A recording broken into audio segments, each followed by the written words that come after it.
الحمد لله رب العالمين والصلاة والسلام على سيد الأنبياء والمرسلين وعلى آله وأصحابه أجمعين يا أرحم الراحمين يا أرحم الراحمين يا أرحم الراحمين رب ارحمهما كما ربياني صغيرا اللهم إنك عفو كريم تحب العفو فاعف عنا اللهم إنا نسألك رضاك والجنة ونعوذ بك من سخطك والنار اللهم اجعلني في عيني صغيرا وفي أعين الناس كبيرا اللهم إنا نعوذ بك من البرص والجنون والجذام وسيء الأسقام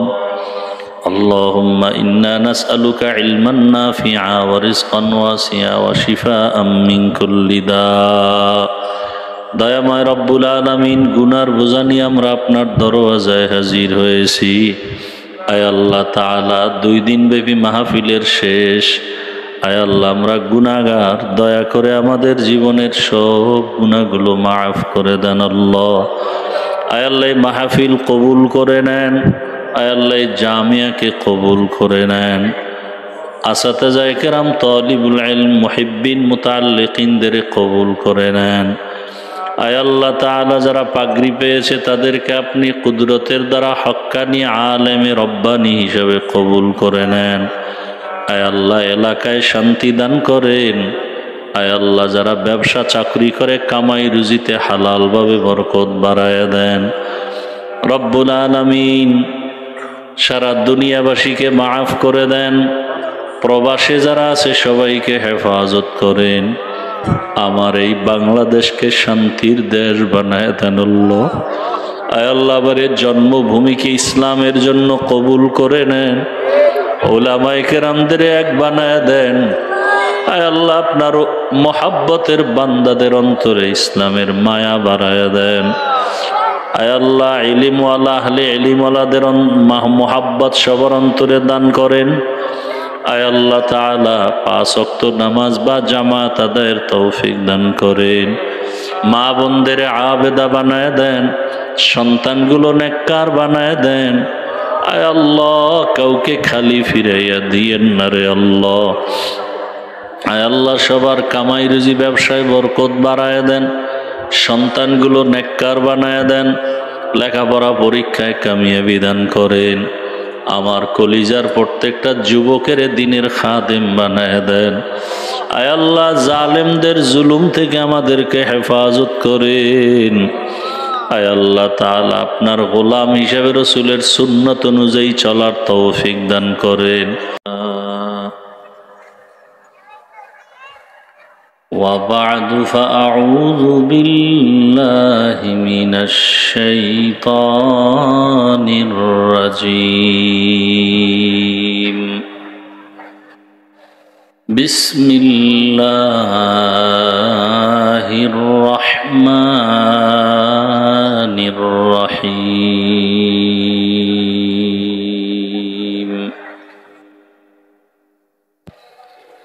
قل يا عبادي الذين أسرفوا على أنفسهم لا تقنطوا من رحمة الله إن الله يغفر الذنوب جميعا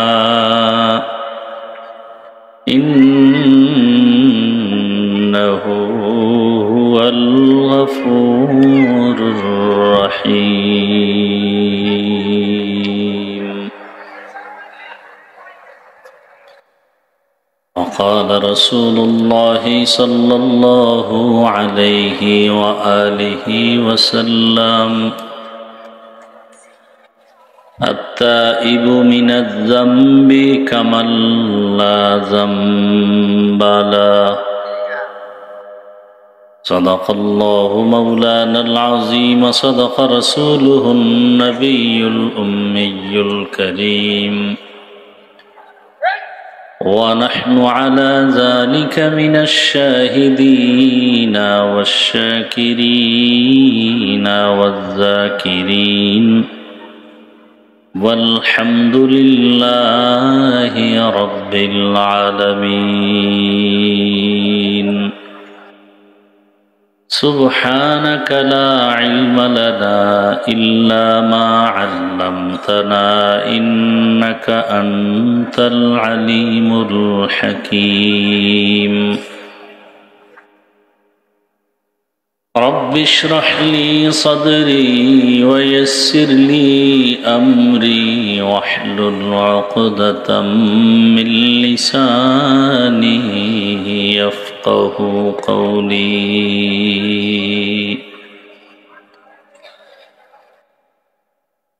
یہاں ہم سب مسافر ہیں قبر آخر ٹھکانہ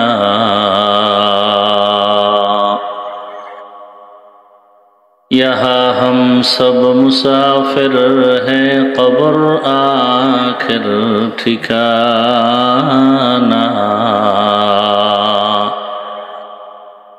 کوئی آگے روانہ ہے کوئی پیچھے روانہ کوئی آگے روانہ ہے کوئی پیچھے روانہ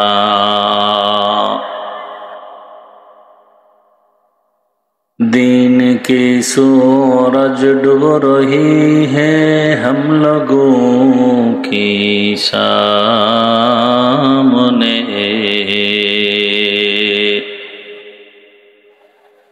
دین کی سورج ڈوب رہی ہے ہم لوگوں کی سامنے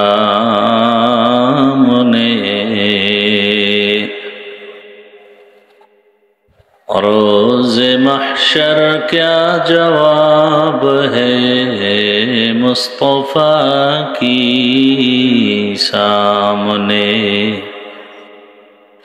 روز محشر کیا جواب ہے مصطفیٰ کی سامنے محمد نے آ کر کفر کو مٹایا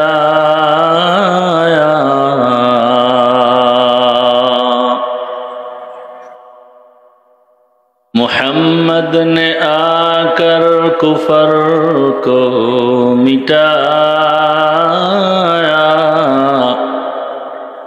کفر کو مٹا کر صداقت بتایا کفر کو مٹا کر صداقت بتایا لا الہ الا اللہ لا الہ الا اللہ لا الہ الا اللہ لا الہ الا اللہ لا الہ الا اللہ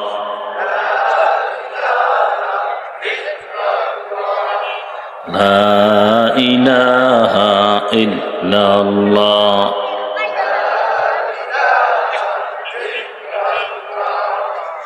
لا الہ الا اللہ محمد رسول اللہ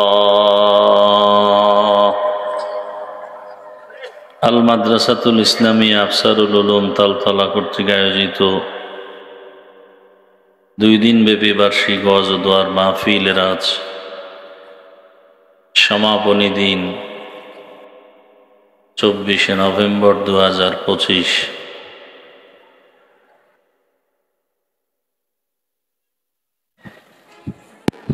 মহতি এই মাহফিলে উপস্থিত মোহতারাম সম্মানিত সভাপতি, প্রধান অতিথি, বিশেষ অতিথি বৃন্দ, হযরত উলামায়ে কেরাম, এলাকার বিভিন্ন জায়গা থেকে আগত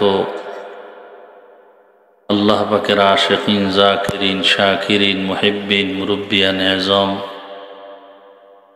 কলিজার টুকরা আমার সমবয়সী যুবক বন্ধুগণ, স্নেহের ছোট ভাই, পর্দার আড়ালে মা বোনেরা, আল্লাহ পাকের দরবারে শুকর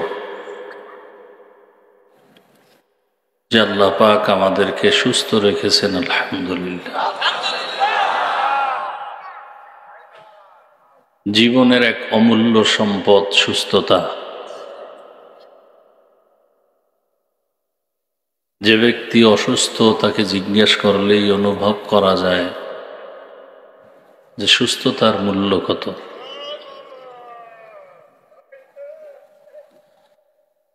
আল্লাহ পাক আমাদের সুস্থতাকে দায়েমান কবুল করেন।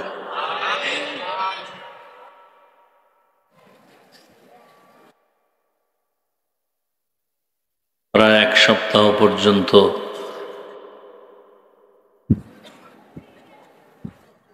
উম্মতের থেকে আলাদা হয়েছিলাম। আল্লাহ পাক দুনিয়াতে পরীক্ষা করবেন তার মুমিনদেরকে। মিনাল খাউফি ওয়াল জুই ওয়া নাকসিম মিনাল আমওয়াল ওয়াল আনফুসি ওয়াস সামারাত ওয়া বাশশিরিস সাবিরিন।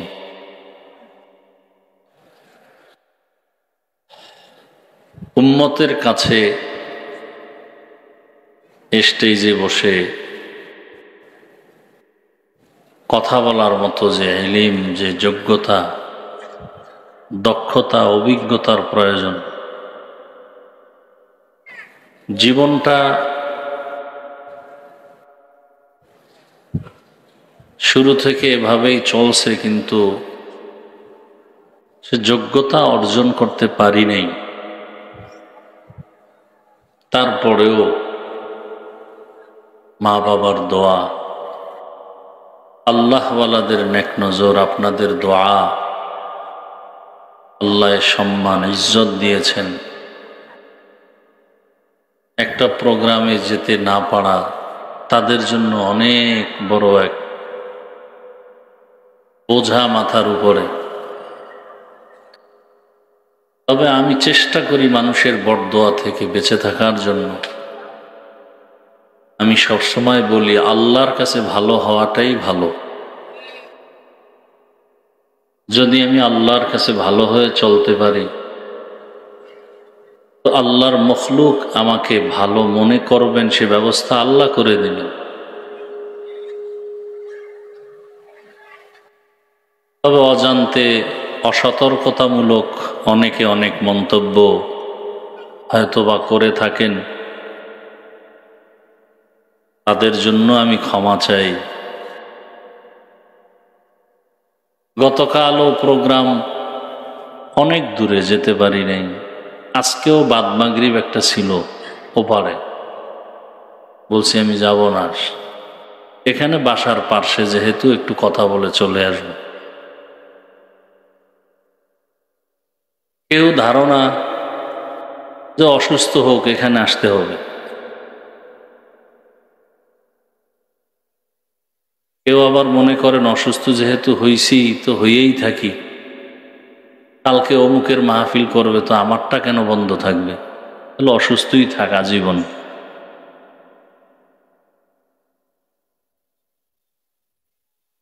আমি মর্মাহত, ব্যথিত, দুঃখিত। আমার আওয়াজ আমার মহাব্বতের যারা সবাই শুনবেন, আমি চেষ্টা করি প্রত্যেকটা প্রোগ্রামে উপস্থিত হওয়ার। যেমন এখানে এত লোক আসছে, এরা তো জানে আমি আসব, এসে যদি দেখে আমি নাই, স্বাভাবিক একটু মনে কষ্ট লাগতে পারে। যদি শুনে আমি অসুস্থ, কোনো ওজরে আসতে পারিনি, মুমিন হিসেবে তার কি করা উচিত? দোয়া করা উচিত। তারপরেও আমি ক্ষমা চাই। হাদিস শরীফে আল্লাহর রাসূল বলেছেন, আল্লাহ যদি কাউকে মোহাব্বত করেন, ইজ্জত দিতে চান, বাড়াতে চান, তো সে ইজ্জত বাড়াইতে গেলে যে মেডিসিন দরকার, আমল দরকার, এটা বান্দার মধ্যে নাই। আল্লাহ তাকে অসুস্থতায় ফালাইয়া ধৈর্যের পরীক্ষা নিয়ে তার ইজ্জতকে বাড়ায় দেন। আল্লাহ পাক ইজ্জতের জিন্দেগি আমাদেরকে দান করেন। যদিও আমি অনেক প্রোগ্রামে যেতে পারি নাই, কিন্তু আমার মনে অনেক খুব দুঃখ, ওই মানুষগুলো কত কষ্ট পেল। আমি অসুস্থ হয়েও রওনা হয়েছিলাম কয়েকটা প্রোগ্রামে, আবার রাস্তার মাঝ থেকে ফিরে আসছি। তো যাই হোক, এটাও পরীক্ষা।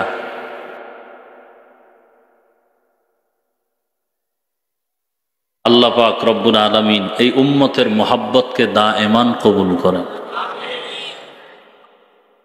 সুস্থতা বড় দামি এক নেয়ামত।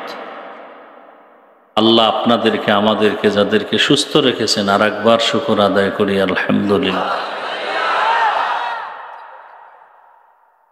যারা এখনো অসুস্থ, ঘরে, হসপিটালে, বিভিন্নভাবে, আল্লাহ তাদেরকেও সুস্থতার নেয়ামত দান করেন। এর মাঝে আবার আর এক আতঙ্ক, কি বাংলাদেশের ইতিহাসে অনেকে টেরই পায়নি,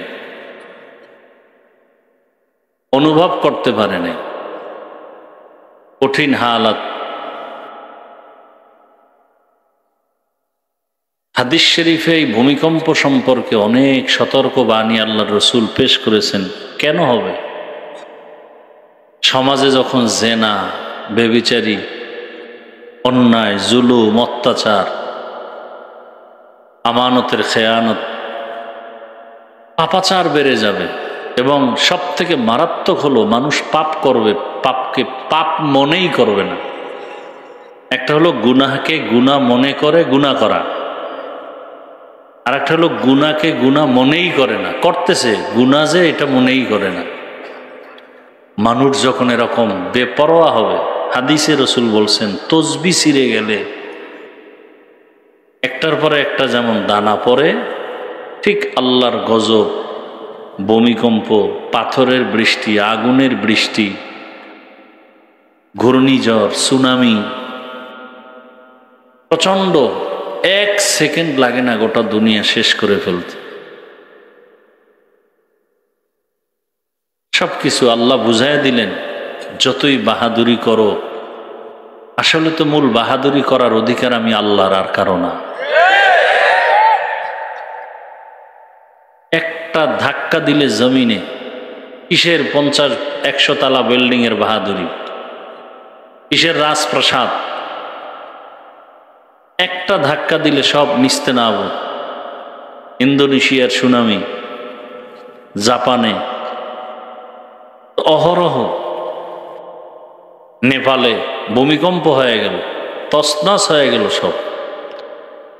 আর এত মাথাওয়ালা জ্ঞানীরা সারা দুনিয়াতে আবহাওয়া অফিস পূর্বাভাস বলে ভূমিকম্প কখন হবে, পৃথিবী crore crore, million, trillion, billion অর্থ ব্যয় করিও কোনো মেশিন আবিষ্কার করতে পারে না যে আগাম সংবাদ দিবে যে ভূমিকম্প হতে পারে আগামীকাল।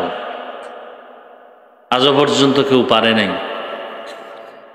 টোটালটাই আমার আল্লাহর কুদরতে আটকানো।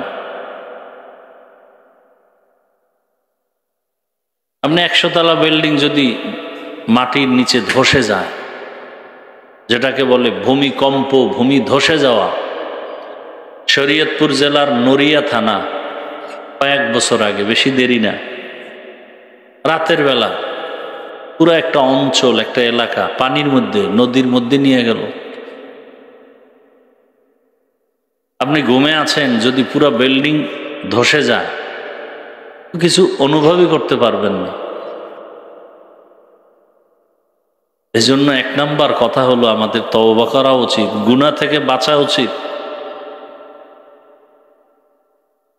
এমন এক অবস্থা, বাবায় গোপনে গুনাহ করে, সন্তান যেন বুঝতে না পারে, সন্তান যেন এদিকে না যায়, মা বাবা এটা সতর্কতা অবলম্বন করে, কিন্তু ইদানিং কালে এগুলোও নেই। বাবাও গুনাহ করে, মাও গুনাহ করে, সন্তান করে, পাল্লা দিয়ে করে, প্রতিযোগিতা দিয়ে করে, এবং ফ্রি, যথেষ্ট ফ্রি হয়ে গেছে। মা বাবা সন্তান এতটা ফ্রি, মোবাইলে টেলিভিশনে নাচ গান দেখবে, কোনো দোষের কিছু মনে করে না। এমন অবস্থা, এতটুকু ফ্রি হওয়ার কারণে কি হয়েছে, বাবা তার মেয়েকে হোটেলের মধ্যে নিয়ে বলে আজকের রাতের জন্য তুমি আমার কাছে মেয়ে না, স্ত্রীর মতো। আমাদের বাংলাদেশের এই হালাত, আল্লাহ আমাদেরকে হেদায়াত দান করুন। আজকে ওয়াজ মাহফিল না থাকলে এই জাতির কি হালাত হতো। তাবলিগের খেদমত চলে একটা লাইনে, পীর সাহেবদের খেদমত চলে একটা লাইনে, মাদ্রাসার খেদমত চলে একটা লাইনে, কিন্তু ওয়াজের খেদমতটা সার্বজনীন। এখানে তাবলিগ, মাদ্রাসা, পীর মুরিদির লাইনের মানুষ, জেনারেল লাইনের মানুষ, ব্যবসায়ী, শ্রমিক, চাকরিজীবী, সমস্ত মানুষ এই ওয়াজের প্যান্ডেলে বসে। এদের সাথে সম্পর্ক তৈরি করা, উলামায়ে কেরামদের এই বন্ধন, এটা সর্বোত্তম একটা বন্ধন, সর্বোত্তম একটা কাজ। এই ওয়াজ মাহফিলের কারণে এখনো আমাদের মধ্যে কিছুটা অনুভূতি শক্তি আছে, না হয়তো মানুষ কেমন যেন এই দেশটা জাহান্নামের আড্ডাখানা হয়ে যেত। আল্লাহ হেদায়াত দান করুন। আমি দু চারটি কথা বলার নিয়তে দোয়া নেওয়ার জন্য আসছি। আপনারা অনেকে দোয়া করছেন, আমার শতভাগ বিশ্বাস বাংলাদেশের আপামর জনসাধারণ, উলামায়ে কেরাম কলিজা ভরে দোয়া করেছেন সুস্থতার জন্য, উম্মতের মাঝে দ্বীনের দাওয়াতের জন্য। আল্লাহ পাক সকলের দোয়াকে দায়মি ভাবে কবুল করেন। যারা দোয়া করেছেন আল্লাহ তাদেরকেও দ্বীনের জন্য কবুল করেন। যে আয়াত আমি পড়েছি, আল্লাহ পাক বলেন, কুল, হে রাসূল করিম সাল্লাল্লাহু আলাইহি ওয়া আলিহি ওয়াসাল্লাম, উম্মতকে বলে দেন আমার পক্ষ থেকে, মূলত আমিই বলতেছি, ইয়া ইবাদি, হে আমার প্রিয় বান্দা বান্দিরা, আল্লাযীনা আসরাফু আলা আনফুসিহিম লা তাকনাতু মির রাহমাতিল্লাহ। তোমরা যারা গুনাহ করে নিজেদের উপরে জুলুম করেছো, গুনাহ করে কি করেছি? জুলুম। জুলুম মানে কি? সীমা লঙ্ঘন করা। আল্লাহ বলেন তোমরা আমার দয়া রহমত থেকে ফিরে যেও না। কেন? ইন্নাল্লাহা ইয়াগফিরুয যুনুবা জামিআ, নিশ্চয়ই আমি আল্লাহ সবার গুনাহ মাফ করে দেব। ইন্নাহু হুয়াল গফুরুর রহিম, আল্লাহ হলেন চূড়ান্ত ক্ষমাশীল এবং পরম দয়ালু। আল্লাহর মতো দয়ালু আর কেউ? নবীজি বলেন, আত-তাইবু মিনাজ যামবি কামান লা যামবা লাহ, যারা গুনাহ থেকে তওবা করে আল্লাহ তাদেরকে এতটা পবিত্র করে দেন যে কখনো তারা গুনাহই করেনি। আয়াত হাদিসের আলোকে আল্লাহ পাক গোটা দুনিয়ার মানুষকে তওবার পথে আহ্বান করেছেন। নবীজি বলেন, কোরআন তো আমার কাছে বড় প্রিয় এক কিতাব, এমন একটা কিতাব যার শব্দের মধ্যে বরকত, অক্ষরের মধ্যে বরকত, যার আওয়াজের মধ্যে বরকত, যেটা দেখলে কলিজা ঠান্ডা হয়ে যায়, যার আওয়াজ শুনলে কলিজা শীতল হয়ে যায়, সেই কিতাবের নাম কি? কোরআন। তবে এই কোরআনে যত আয়াত আছে এর মধ্যে এই আয়াত আমার কাছে আরো বেশি প্রিয়, যেটা আমি পড়লাম। কেন? নবীজি বলেন আল্লাহ যে কত বড় দয়াময়, এই আয়াত হলো তার প্রমাণ। আল্লাহ কত বড় দয়াময়। দুনিয়াতে যত মানুষ আছে সমস্ত মানুষকে আল্লাহ পাক জান্নাত দিবেন এই আহ্বান করছেন এই আয়াতের মধ্যে। একটা মানুষকেও আল্লাহ জাহান্নামে দিবেন না। তবে এখন এই জাহান্নাম থেকে বাঁচতে হলে কি করতে হবে? আল্লাহ বলেন আসো, ফিরে আসো আমার দয়ার দরজায়, আমার রহমতের দরজায় ফিরে আসো, আমি তোমাকে মাফ করে দিব, আমার দরওয়াজায় ফিরিয়ে আসো। অন্যায় থেকে নিজেকে বাঁচাও। সামনে জীবন যেটা পাবো সেটা তো আলাদা, যেটা চলে গেছে। ওই জীবনে গুনাহ আছে না নেই? হাতের গুনাহ, জবানের গুনাহ, অন্তরের গুনাহ, কানের গুনাহ। আল্লাহ বলেন ওখান থেকে পবিত্র হওয়ার একটাই মাত্র ব্যবস্থার নাম তওবা। ব্যবস্থার নাম কি? তওবা। তওবাটা কেমন? বলে খাঁটি অন্তরে তওবা। মরে যাব কিন্তু ওই গুনাহ আর করব না। আল্লাহ বলেন আমি তাকে এমন পবিত্র করব, মায়ের গর্ভ থেকে নিষ্পাপ বাচ্চা আসে, ঠিক যারা তওবা করবে এদেরকে আমি নিষ্পাপ করে দিব। নবী এজন্যই বলেন আত্তাইবু মিনাজ যামবি কামান লা যামবা লাহ। যারা গুনাহ থেকে তওবা করবে আল্লাহ তাদেরকে এমন পবিত্র করে দেন যে জীবনে কোনো গুনাহ করে নাই, এতটা পবিত্র করে দেন। প্রায় সময় আমি ঘটনা বলি, আল্লাহর এক বান্দি জীবন ভর গুনাহ করেছে, গুনাহ আর গুনাহ, এলাকার সমস্ত মানুষ পর্যন্ত জেনে ফেলেছে এর মতো গুনাহগার অন্যায়কারী কেউ নাই। একদিন রাস্তা দিয়ে হাঁটতেছে, হঠাৎ করে দেখে রাস্তার পাশে একটা কুকুর কান্না করে, পানির পিপাসা। ওই জাহান্নামী নারী কুকুরটাকে পানি পান করাবার জন্য পাগল হয়ে গেল। কোথায় পাবে পানি? খুঁজতে খুঁজতে খুঁজতে খুঁজতে এক জায়গায় গিয়ে পানি পেল, একটা কূপ। কিন্তু পানি যে উঠাবে, উঠাবার কোনো পাত্র নাই, পানি অনেক নিচে। উঠাবে কিভাবে? হঠাৎ চিন্তা করতে করতে খেয়াল আসলো তার পায়ে ছিল চামড়ার মোজা। চামড়ার মোজাটা খুলিয়া চেন লাগায়া পানি উঠাবে, কিন্তু দেখে মোজা দিয়েও পানি পাওয়া যায় না, আরো নিচে। এখন মোজার সাথে একটা রশি হলে ভালো হয়, রশি পাবে কই? ওই আল্লাহর বান্দির মাথায় ছিল বড় এক ওড়না।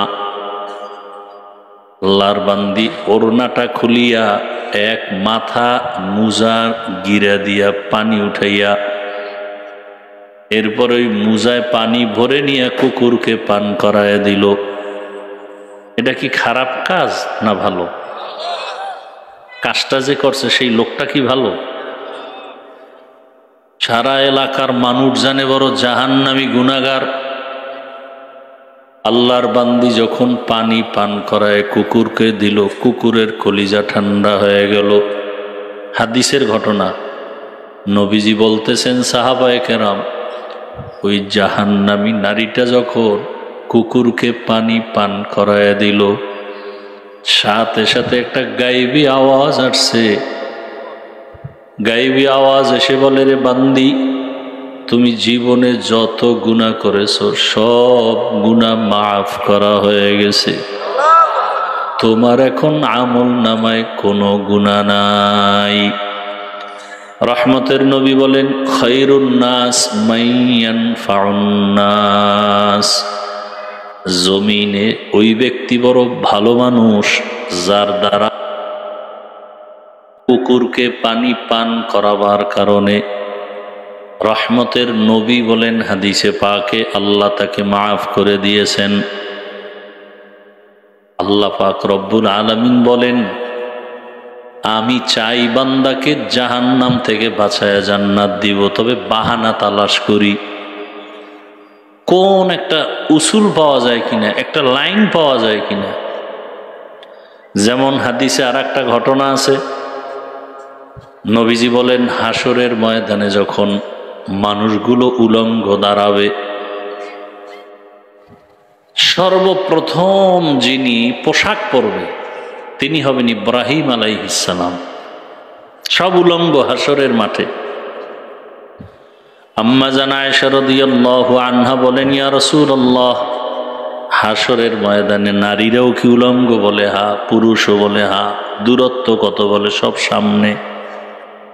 আম্মা জান আয়েশা বলেন, তো লজ্জা কি হবে না? রহমতের নবী বলেন, হে আয়েশা, লজ্জা পাবে দূরের কথা, একজন আর একজনের দিকে তাকাবারও হুশ হবে না। এত ভয়ঙ্কর হবে হাসরের ময়দান। সেই সময় মানুষগুলো পাগলের মতো দৌড়াবে। নবী বলেন হাসরের ময়দান তো এমনিই বড় কঠিন।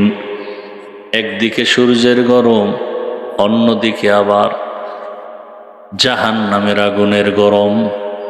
আবার আমার আল্লাহ রাগান্বিত আওয়াজ দিবেন, লিমানিল মুলকুল ইয়াউম লিল্লাহিল ওয়াহিদিল কাহ্হার। এতটা কঠিনের মধ্যেও আরো আয়েশাকে নবী বলেন আরো তিনটা জায়গা হবে আরো কঠিন। যেই তিনটা জায়গায় কঠিন হওয়া মাত্র মা বাবা সন্তানের কোনো পরিচয় থাকবে না। একটা জায়গা হলো আমল নামা হাতে দেওয়ার সময়, আর একটা সময় হবে আমল ওজন করার সময়, আর একটা সময় হবে পুলসিরাত পার হওয়ার সময়। কারণ জাহান্নামের উপর দিয়েই হবে পুলসিরাত। যেমন আমরা ব্রিজ পার হই, নিচে কি? পানি। যদি পড়ে যায় বিপদ, পড়ে গেলে কি? পুলসিরাতের নিচে জাহান্নামের আগুন। এইভাবে জাহান্নামের উপর দিয়ে পুলসিরাত। যারা ঈমান ও আমল নিয়ে যাবে তারা পার হয়ে যাবে, আর গুনাহগারেরা ওখানেই পড়ে যাবে নিচে। রহমতের নবী বলে, এই তিনটা জায়গা নিয়ে আমিও বড় পেরেশান হয়ে যাব, আমার উম্মতের কি উপায় হবে। একজন বুড়া মানুষ আমলনামা ওজন দিয়ে দেখবে একটা মাত্র নেকের অভাব, ওই একটা নেক হলেই সে জান্নাত পেয়ে যাবে। নেক আছে কিন্তু কয়টার অভাব? একটা নেকের অভাব। আল্লাহ বলবে, দেখো তো তোমার কোনো আপনজন আছে কিনা একটা নেক দিবে। হাসরের ময়দানে বান্দা এতটা চিৎকার দিয়া দৌড়াবে, ছেলেরে তালাশ করবে, মেয়েকে তালাশ করবে, পরিবারের কে আছে আপন খুঁজবে, সন্তানের কাছে গিয়া বলবে একটা নেক আমাকে দাও। সন্তান বলবে আমার বাবা ছিল ঠিক, তবে তুমি যে আমার বাবা তা আমি বিশ্বাস করি না।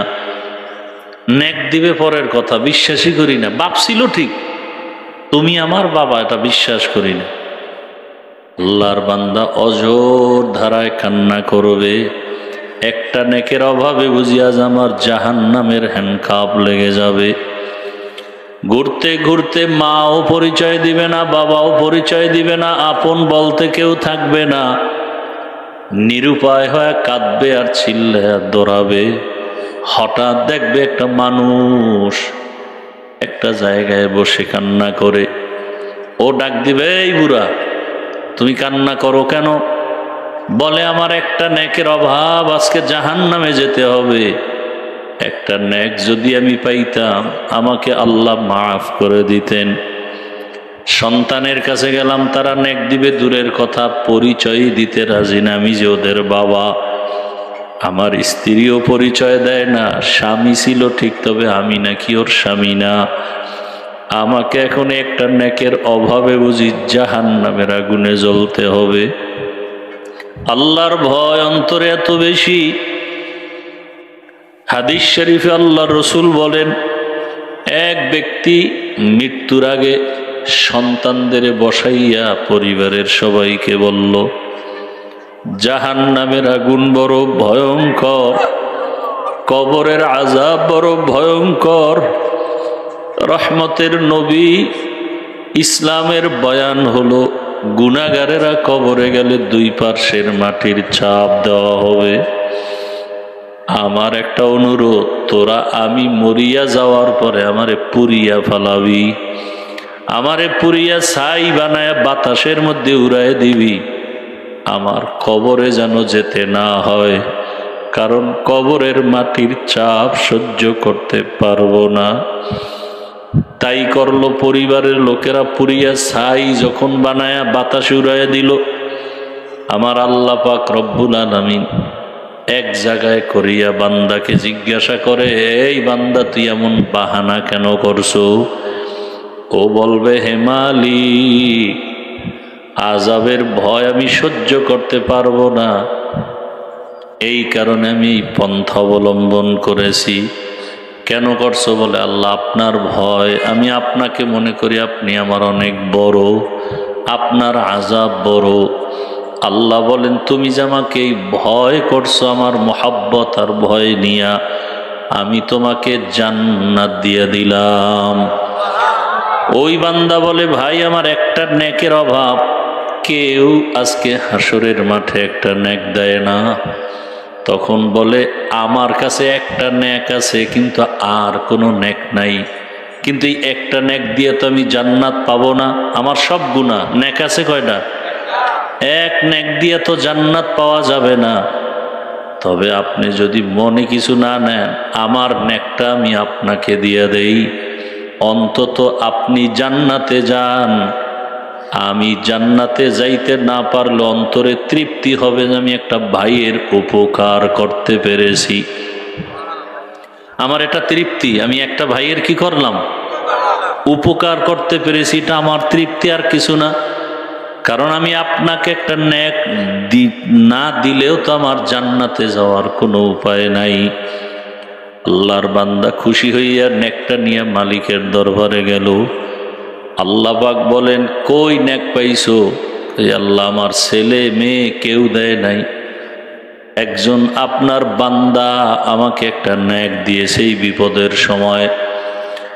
তোমার মা, তোমার পরিবারের কেউ একটা নেক দিল না, এমনকি তোমার আপন যে একটা নেক এই বিপদের সময় দিল, তাকে হাজির করো।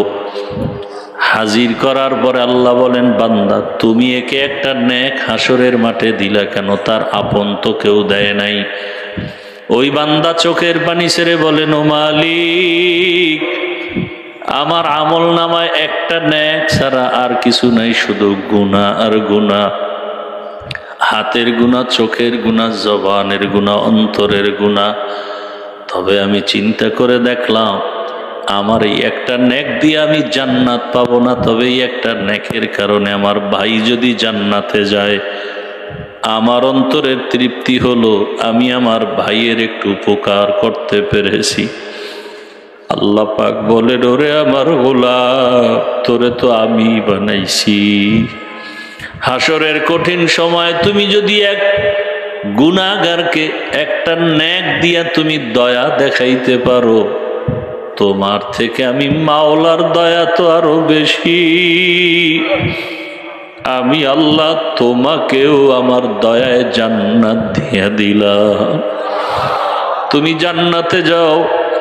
তুমি আমার একটা বান্দাকে যেই দয়া দেখাইছো, এর থেকে তো আমি মাওলার দয়া অনেক বেশি।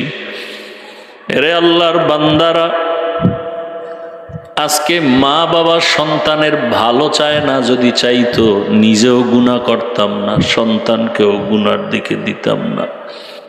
আজকেও আমি ফজরের নামাজ পড়ে কিতাব দেখতেছি, একটা ঘটনা দেখলাম। এক আল্লাহর বান্দা বাজারে গেছে, বাজার করিয়া ঘরে যখন আসছে, দেখে স্ত্রী মাটিতে গড়াগড়ি খায় আর কান্না করে। স্বামী বেচারা জিজ্ঞাসা করলো, বিবি তুমি কান্না করো কেন? বলে আমার জীবনে এমন কোনো ঘটনা জীবনেও কল্পনা করি না, এখন যে আমার সাথে হলো। বলে কি হয়েছে? বলে এটা আমি বলবো না, বড় লজ্জা, তুমি আমারে মাফ করে দাও। স্বামী বলে কি আমি জানি না কিছু, বলো কি মাফ করব? আল্লাহর বান্দি বলে আজকে আমার ঘরে প্রতিবেশীর যে একটা সন্তান কাজ করে, সহযোগিতা করে, এক পর্যায়ে আমার উপরে সে হামলা করেছে, আমিও তার সাথে জিনায় লিপ্ত হয়ে গেছি। এমন অবস্থায় আমি গুনার মধ্যে শামিল হয়ে গেছি। এ কথা শোনার পরে স্বামীও কান্না শুরু করলো, এমনভাবে কান্না করতেছে। বিবি বলে তুমি কাঁদো কেন স্বামী? বলে বিবি তুমি বুঝো না, আমি যে বাজারে গেলাম, বাজারে যাওয়ার পরে আমি যে দোকান থেকে মাল নিয়েছি, ওখানে এক সুন্দরী রূপসী মহিলা, এর ফাঁদে পড়িয়া আমিও এমন অপরাধে লিপ্ত হয়ে গেছি। জীবনে এমন কোনো অপরাধ আমার নাই যেটা কল্পনাও আসে নাই, আমিও এজন্য কান্না করি। আল্লাহর রসুলের স্পষ্ট হাদিস, মা বাবা যেই আদর্শের হবে সন্তানও সে আদর্শের হবে। আল্লাহর রসুলের হাদিস মতে দেখলাম আমি ওদিকে গুনাহ করার কারণে তোমার মধ্যেও গুনাহ ঢুকিয়া গেছে। এজন্য প্রত্যেকটা মা বাবা, প্রত্যেক স্বামী যদি চিন্তা করি, স্ত্রীও যদি চিন্তা করে, সন্তানও চিন্তা করি, মা বাবা যেই অন্যায় করতেছি এর আসর গিয়া সন্তানের মধ্যে একবার পড়িয়া যাবে। স্বামী যদি অন্যায় করে স্ত্রীর মধ্যে গুনার আসর চলে যাবে।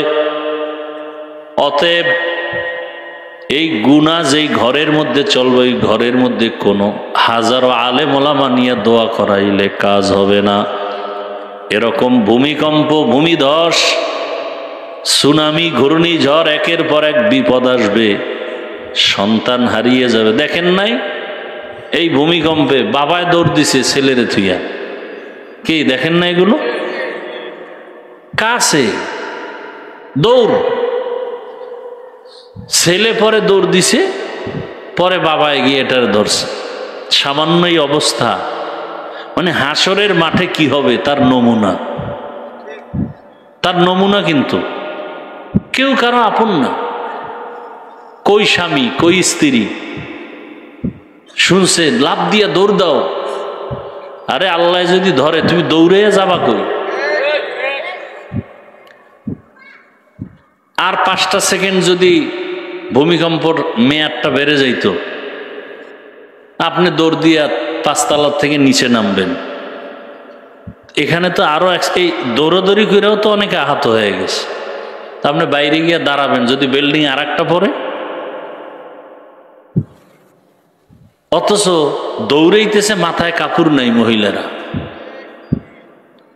কই নামাজ তো ধরেন নাই, যে এত বড় একটা বাংলাদেশের ইতিহাসে বিপদ আসছে, না আর নামাজ ছাড়া যাবে না, আল্লাহর কাছে তওবা করি, ছেলে মেয়ে নিয়ে একটু হালালভাবে চলি, কোনো চিন্তাই তো নাই।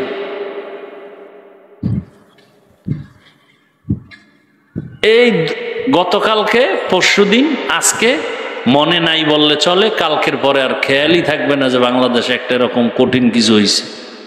আবার গুনাহ শুরু করবে, মেয়েদের দিয়ে নাচ গান শুরু করবে, হুজুরেরা বাধা দিলে সেখানে আবার আক্রমণ শুরু হবে। কি হবে কি এই দেশের? হারাম খাইতে খাইতে ঘর বাড়ি দোকান পাট, একটা চায়ের দোকান দিবে, সেখানেও সুদের টাকা লোন উঠায় দোকান দেয়। তো এই দোকানে ব্যবসা হালাল ভাবে না হলে বরকত কিভাবে হবে? কোনোদিন ব্যবসায় বরকত হবে না। নামাজ নাই, রোজা নাই, জেনা করে, চুরি করে, ধর্ষণ করে, এদেরকে বারবার বারবার মুরব্বি বানাবেন, এদেরকে আপনি রাহবর বানাবেন, এদেরকে আপনারা জনগণের দায়িত্ব দিবেন, তো দেশে গজব আসবে না তো কি আসবে? মা বাপ যেমন হবে সন্তানও কি, গাছ যেমন হবে ফল তেমন হবে। ক্ষমতায় যারা বসবে এরা দুর্নীতিবাজ হলে জনগণ তো আরো ডবল দুর্নীতিবাজ হবে। কিসের পিছনে দৌড়াচ্ছেন? মাত্র একটা ঝাঁকি দিয়ে আল্লাহ পাক সতর্ক করছেন, মাস্তানি সব ছেড়ে দেন, তওবা করেন। বাহাদুরি করার ক্ষমতা আমার আল্লাহর, আর কারো নাই। চোর কেমনে বাহাদুরি করে, অন্যের মেয়ের চরিত্র হরণ করে, ওই নির্লজ্জ বেহায়া কিভাবে বাহাদুরি করে। দোকানের টাকা চুরি করে যারা খায়, মানুষের ব্যবসায়ীদের উপরে হামলা করে যারা খায়, ওদের খানা তো পায়খানার থেকেও নিকৃষ্ট। ওরা কিভাবে জনগণের দায়িত্ব পালন করবে? ওদের পেছনে কোন লজ্জায় ঘুরেন আপনি? এক সেকেন্ড লাগবে, গোটা মিডিয়া গরম, ঢাকা মুহূর্তের মধ্যে শেষ হয়ে যাবে। আপনি পটুয়াখালী বাড়ি হোক, চট্টগ্রাম হোক, যেখানে হোক, থাকেন তো ঢাকায়। অপরাধের নগরী ঢাকা। সন্তান অপরাধ করে, মেয়ে অপরাধ করে, আবার একদল অপরাধ যতটুকুই করেন না করেন, যারা করে তাদেরকে সাপোর্ট দেন, এটা আর একটা অপরাধ। চুরি করলে যে গুনাহ, আপনি চোরকে সাপোর্ট করলে সে একই গুনাহ। মদ পান করলে যে গুনাহ, যে মদ পান করছে তাকে সাপোর্ট করছেন, আপনি পান করেন নাই, আপনার সে একই গুনাহ। কত ধোঁকা খাবেন, কত ধোঁকা খাবেন, এখনো হুঁশ হবে না। আল্লাহ একটা সামথিং বাড়ি দিয়ে গেলেন, লাফাইতেছেন না খুব, এর মধ্যে আল্লাহ একটা বাড়ি দিয়ে দিলেন। এই লাফানের মধ্যে একটু সীমাবদ্ধতার মধ্যে চলো, বেশি লাফায় না। ধর বলারও টাইম পাবা না, মাটির তলে চলে যাবা, কোথায় যাবা কেউ খুঁজেও পাবে না। তওবা করেন। আপনি জানেন লোকটা চোর, তাকে তার কাছে কিভাবে আপনি মাল রাখেন হেফাজতে। আপনি জানেন লোকটার চরিত্র খারাপ, আপনি তার কাছে আপনার মেয়েকে কিভাবে আমানত রাখবেন। চোখের সামনে দেখেন চোর, ধর্ষক, খুনি, এদের হাতে আপনার সম্পদ কিভাবে আমানত থাকবে। জেনে শুনে এই অপরাধ কেন করবেন? কিসের অভাব আপনার বলেন? আপনাকে কেউ টাকা দেয়? খেটে খাবেন, কাজ করে কামাই রুজি করে হালাল ভাবে খাবেন। অন্যের চুরির টাকা খাবেন কেন? আপনার সন্তানের পেটে চুরির টাকা যাবে কেন? আপনার সন্তানের পেটের মধ্যে গুন্ডামির টাকা যাবে কেন? হারামের টাকা যাবে কেন? কাজ করেন, রিক্সা চালায় হলো হালাল ভাবে খান, সন্তানটাকে হালাল খানা দেন। কেন নিজে ক্ষতিগ্রস্ত হচ্ছেন? সন্তানকে অপরাধের দ্বার প্রান্তে রেখে যাচ্ছেন। এই সন্তান তো আপনাকে কোনোদিন সম্মান দিবে না। ওই এক সন্তান বাজার থেকে আইসা বাবার সাথে তর্ক করে রশি দিয়ে বাঁধছে বাবারে, বাইরে টাইনে নিতেছে। তোমার সাথে আর দরকার নেই, ঘরে থাকারও দরকার নেই। টানতে টানতে কতদূর নিয়ে বাবাকে দাঁড়া দাঁড়া দাঁড়া এই পর্যন্ত রাখ, আর সামনে নিস না। তো সন্তান কয় বাবা আর সামনে নিব না কেন? আমার বাপেরও টানতে টানতে এই পর্যন্ত আছে।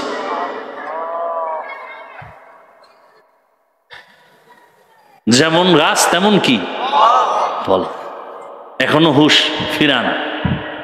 কিসের আপনার অভাব বলেন? দুই হাত আছে, খেটে খাবেন, গরিবী হালাতে খাবেন। কোনোদিন চোরকে সমর্থন করবেন না, নিজেও চুরি করবেন না, চোরকে সমর্থনও করবেন না। নিজে কোনোদিন আমানতের খেয়ানত করবেন না, আমানতের খেয়ানতকারীকেও সমর্থন করবেন না। আমার আল্লাহ নাই? আছে না নাই? শুক্রবার টের পান নাই? আরো মাস্তানি করলে আরো টের পাবেন। আল্লাহ হেদায়াত দান করুন, আল্লাহ হেদায়াত দান করুন। আল্লাহ মাদ্রাসা কবুল করেন। আল্লাহ আমাদের জীবনকে হালাল ভাবে রসুলের তরিকায় পরিচালনার তৌফিক দান করেন। আলহামদুলিল্লাহি রাব্বিল আলামিন, ওয়াসসালাতু ওয়াসসালামু আলা সাইয়্যিদিল আমবিয়াই ওয়াল মুরসালিন ওয়া আলা আলিহি ওয়া আসহাবিহি আজমাইন।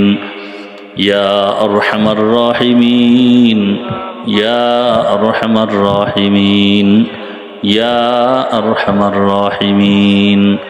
رب ارحمهما كما ربياني صغيرا اللهم إنك عفو كريم تحب العفو فاعف عنا اللهم إنا نسألك رضاك والجنة ونعوذ بك من سخطك والنار اللهم اجعلني في عيني صغيرا وفي أعين الناس كبيرا اللهم إنا نعوذ بك من البرص والجنون والجذام وسيء الأسقام اللهم إنا نسألك علما نافعا ورزقا واسعا وشفاء من كل داء দয়াময় রব্বুল আলামিন গুনার বোঝা নিয়ে আমরা আপনার দরওয়াজায় হাজির হয়েছি আয় আল্লাহ তাআলা 2 দিন ব্যাপী মাহফিলের শেষ আয় আল্লাহ আমরা গুনাহগার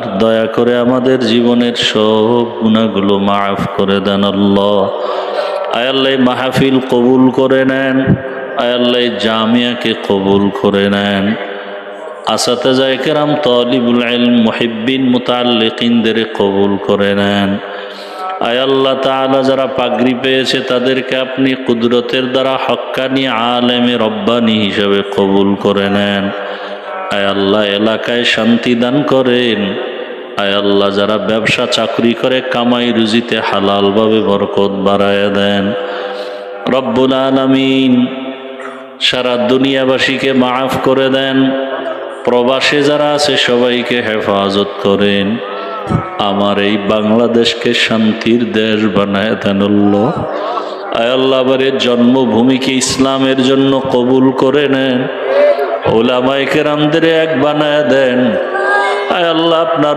মহব্বতের বান্দাদের অন্তরে ইসলামের মায়া বাড়ায় দেন আয় আল্লাহ ইলমওয়ালা আহলে ইলমওয়ালাদের মহব্বত সবার অন্তরে দান করেন আয় আল্লাহ তাআলা 5 ওয়াক্ত নামাজ বা জামাত আদায়ের তৌফিক দান করেন মা বোনদের আবেদা বানায় দেন সন্তানগুলো নেককার বানায় দেন আয় আল্লাহ কাউকে খালি ফিরাইয়া দিয়েন না রে আল্লাহ আয় আল্লাহ সবার কামাই রুজি ব্যবসায় বরকত বাড়ায় দেন সন্তানগুলো নেককার বানায় দেন লেখাপড়া পরীক্ষায় কামিয়াবি দান করেন আমার কলিজার প্রত্যেকটা যুবকের দ্বীনের খাদেম বানায় দেন আয় আল্লাহ জালেমদের জুলুম থেকে আমাদেরকে হেফাজত করেন আয় আল্লাহ তাআলা আপনার গোলাম হিসেবে রাসূলের সুন্নাত অনুযায়ী চলার তৌফিক দান করেন আয় আল্লাহ তাআলা মেহেরবানি করে আমাদেরকে দ্বীনের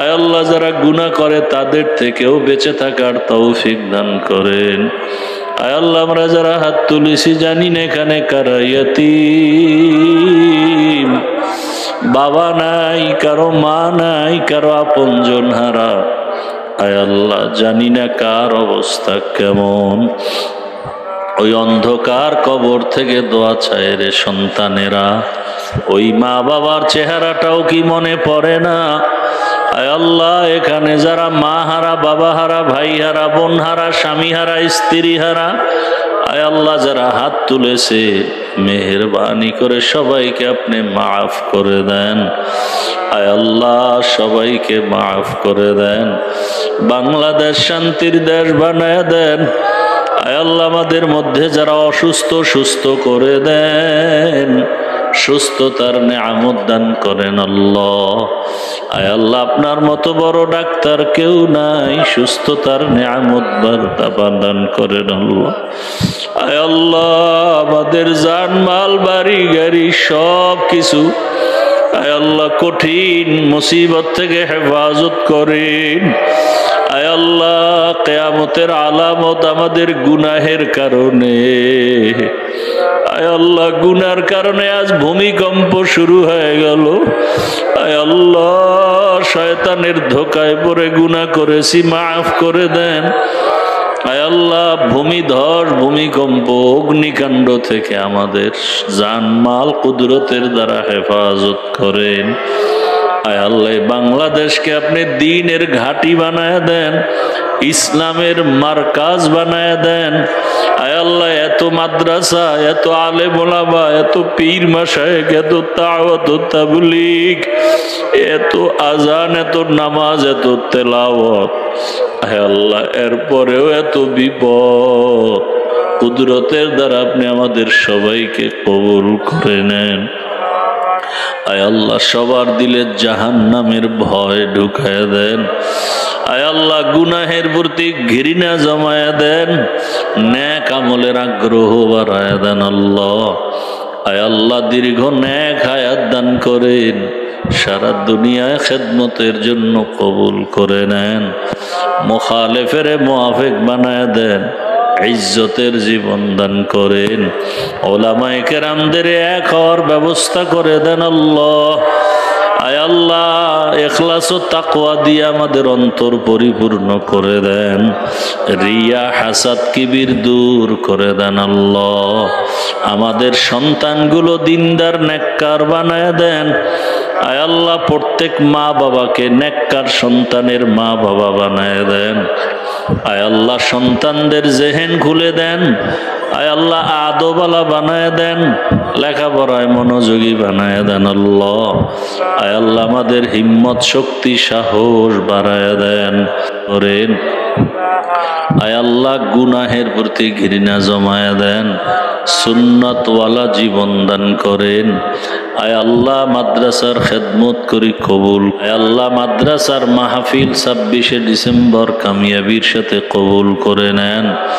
দিনের সমস্ত কাজগুলো আমানতের সাথে, বিনয়ের সাথে, ইখলাসের সাথে আঞ্জাম দেওয়ার তৌফিক দান করেন। আয় আল্লাহ ঋণ আদায়ের ব্যবস্থা করে দেন, অভাব দূর করে দেন। আয় আল্লাহ প্রত্যেক কাজে যা অর্থের প্রয়োজন কুদরতের দ্বারা ব্যবস্থা করে দেন। হাসবুনাল্লাহু ওয়া নি'মাল ওয়াকিল, নি'মাল মাওলা ওয়া নি'মান নাসির। সাল্লাল্লাহু তাআলা আলা খাইরি খালকিহি মুহাম্মাদ ওয়া আলিহি ওয়া আসহাবিহি আজমাইন। আমিন আমিন আমিন برحمتك يا أرحم الراحمين।